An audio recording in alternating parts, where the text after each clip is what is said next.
Well, happy Wednesday, friends. Thanks for joining me on today's episode of Enough for Today for May the 3rd. I hope you're having a good week so far. I finally recovered a little bit from a busy weekend and a couple of sleepless nights, just tossing and turning. You ever have one of those nights? And last night I slept solid, and looking forward to tonight, groups on site or on the live stream. So join us at Emmanuel. And today, right now, we're in Psalm 77. We're closing in on the end of this psalm. The psalmist has gone through a dark time, and he's asked God some difficult questions. He began to kind of waffle in doubt and despair, but he took that to God. He then channeled his thought life, his remembrance, back to the works of God. Verse 11, I'll remember the works of the Lord. I'll meditate also of thy work and talk of thy doings. Wonders, that word works become wonders because God always works wonders. He does wonderful things. That's what he does. That's who he is. And when we get our minds off of the trouble and onto the God who's bigger than the trouble radically downsizes. You've heard it said, it's cliche, if you have a little God, you have big problems. But if you have a big God, you have little problems. And that's what we're seeing in the psalm. We're seeing that happen psychologically and spiritually in the mind and heart of the psalmist as we work through this. So he will remember the works, and they become wonderful works in his mind. He's meditating on the works. He's talking up the works of God. He's going back to the sanctuary, verse 13. He sees then and understands then how great is our God. That's why church attendance is so critical. In one reason, that's why. There's many other reasons, but we come together to get our eyes back on God and off of our troubles and off of the world around us. Thou art the God, verse 14, I love it. Thou art the God that doest wonders. Thou hast declared thy strength among the people. So when we get into God's presence together, we remember his wonders. We remember that he always does wonderful things. And we remember that his strength is going to be accessible to us. He's going to exercise his strength on our behalf.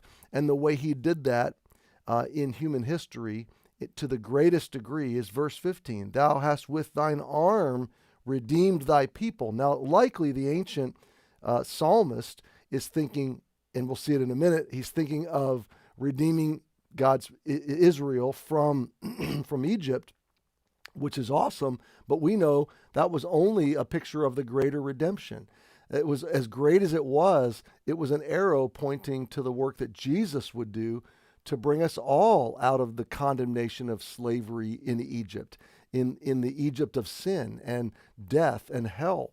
So thou hast thou hast with thine arm redeemed thy people, the sons of Jacob and Joseph, Selah.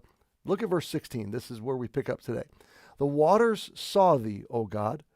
The waters saw thee. They were afraid. The depths were also troubled. What's he talking about? Well, likely he's talking about the Red Sea that stood as a huge barrier. You got Pharaoh coming relentlessly and persistently against the people of God, and they're trapped now. They're pinned against this big body of water, the Red Sea. And what are they to do? Behind them is a fierce enemy.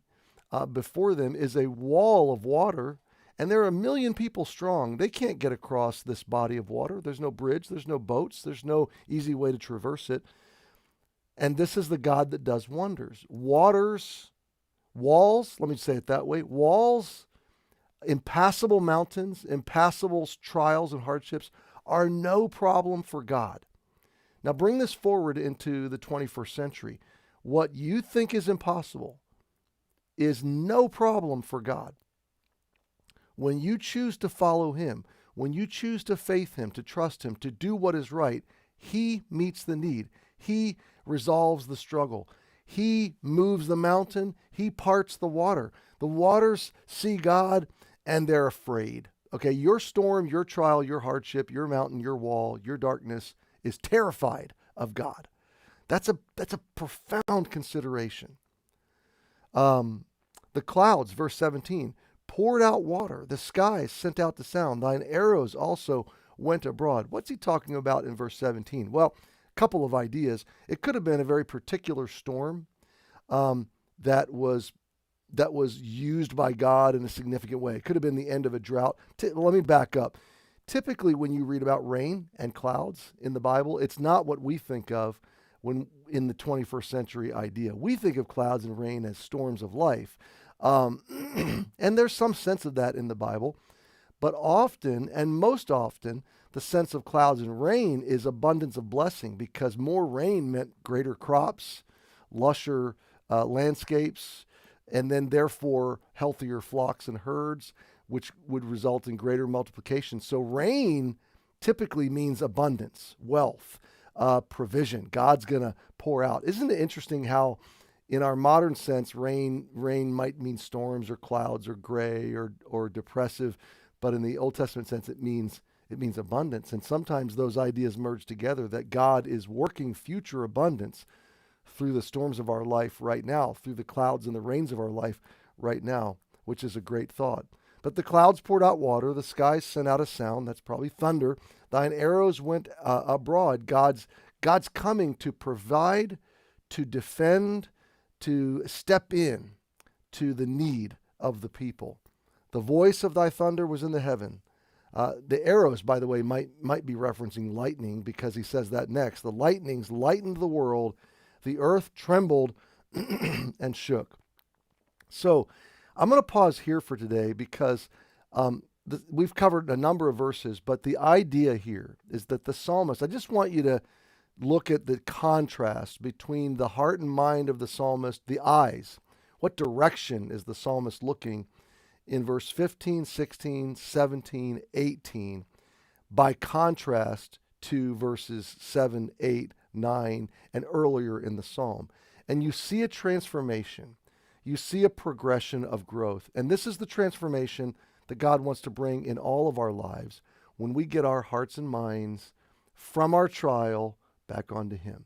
From the fear, from the doubt, from the wall of water that's threatening us, back onto the works of God. And all of a sudden we see and we remember the power of God, what God has done in the past, how God has intervened for us.